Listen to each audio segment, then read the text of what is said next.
Now, when President Biden is not mumbling about Abraham Lincoln, he's talking about sex. I thought I might be able to avoid this story. Apparently not. According to the Daily Mail, Joe Biden has just said that the key to his marriage is good sex. And now I had that image in my head, and now you have to have that image in your head. And sorry, Jack, that's just the way it goes, Corn Pop. I disagree with Joe Biden on pretty much everything, and I don't really like the guy at all. Even a stopped clock is right twice a day. He makes a point. Okay? And I know we've talked on this show and on Backstage and just more broadly in the culture about marriage and the key to a good marriage and how to make things work in this age where we don't even know what marriage is anymore. Marriage is not entirely, but in large part about that activity, okay? Because marriage is ordered toward an end, and the end of marriage is the procreation and education of children, as well as the good of the spouses. That is what, in principle, marriage is ordered toward. And so it's not just like any kind of other relationship. It's not just you and your buddy. It's not just you and your gal pals. Or it's a very specific kind of relationship, and sex is a big part of it, okay? I know it's a family show, so I'll basically leave it at that. There's a headline that just came out in the Daily Mail that backs up this point. Scientists have discovered that, all right, I'll get a little unfamily friendly for just one more second.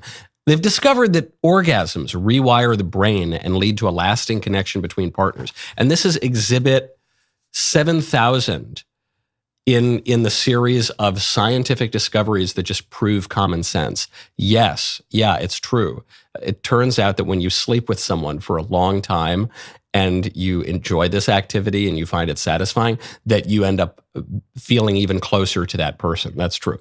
Every human being who ever lived understood that for all of history until our modern scientific age, when we have to rediscover everything that people had previously just sort of known as a matter of common sense. Yes, this is of course the case. And they gussy it up in all this scientific language. Well, actually, it rewires the brain.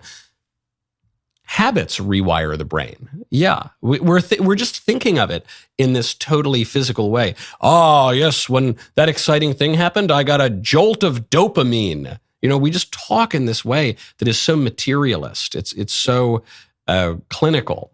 But the physical world has a connection to the metaphysical world, as a symbol has a connection to the symbolized. So yeah, that's true. There is a physical expression of something deeper that's going on. Your marriage is both physical and metaphysical. It's two people coming together and doing that thing that married couples do and staying together in a place, in a home. But it's also deeper. It's a sacrament, and it's something you engage in before your political community and also before God. And it's the intertwining of two souls, and what God has joined, no man ought to separate. That's true. And we're in an age where we try to compartmentalize and separate those two things. We try to compartmentalize so much that we actually try to separate body from soul in the transgender ideology. But you can't do that, man. We find out that there is not only a metaphysical aspect to all of these things, especially marriage, there's a physical aspect too. One doesn't disprove the other. They both reinforce the other, because man is a hylomorphic being, body and soul joined together.